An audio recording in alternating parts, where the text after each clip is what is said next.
What would you say is the fastest way to six figures? The fastest way to six figures is to understand what makes 100. In other words, whatever makes 100, you have to figure out how to do that 10 times. And then if you can do that 10 times, then you have now made 1,000. And if you can figure out how to make the 1,000 and do that 10 times, you now make 10,000. And of course, that 10 times now makes 100,000. I know that sounds real simple and real basic, but I'm telling you, that's the key to scale. It's the ability to understand what makes the little, and then it's a mathematical equation from that point forward in order to make a lot. And so I think the biggest thing is people don't pay attention to the details. People don't pay attention to the research. And I would say the number one thing that affects business owners is really not having enough time to sit and think. Thinking and strategizing is an underrated skill, and you really have to fight for the time to really think it through and plan.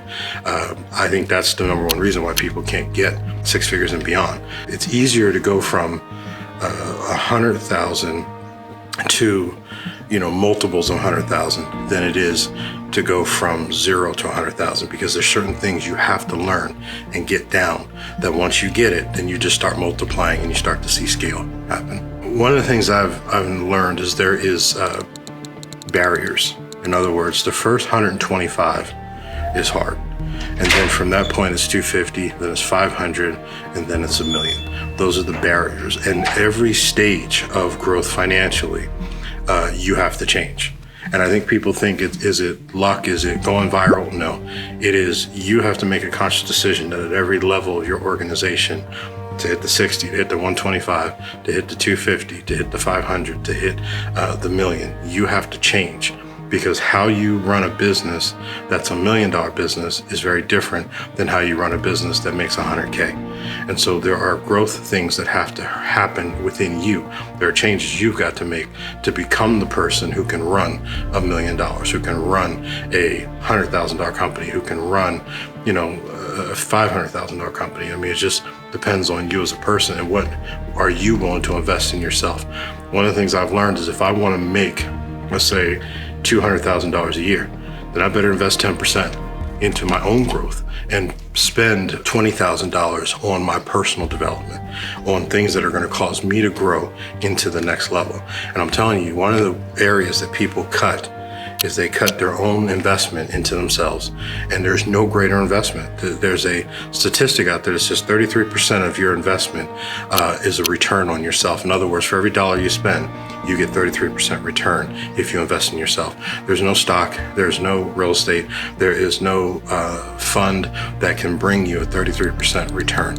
So the point I'm getting at is, there's no greater investment than investing in yourself.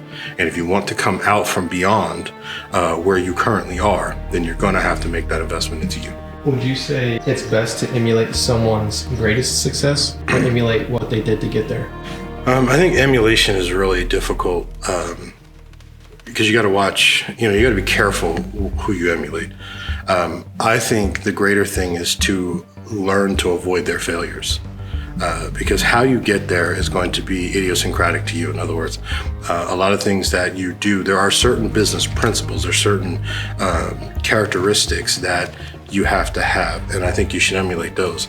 But you got to be real careful trying to follow too closely to how someone accomplished it, because God may have a different plan for you as to how to get there.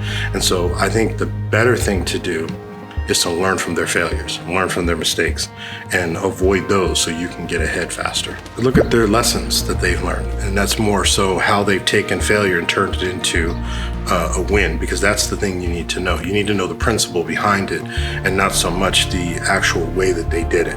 And I think sometimes when people try to follow, they try to imitate, and it's not really imitating. You want to understand the basics of why they did what they did, why they made decisions that they made, how they overcame the failures, and that's that becomes based on principle, and that's what's important.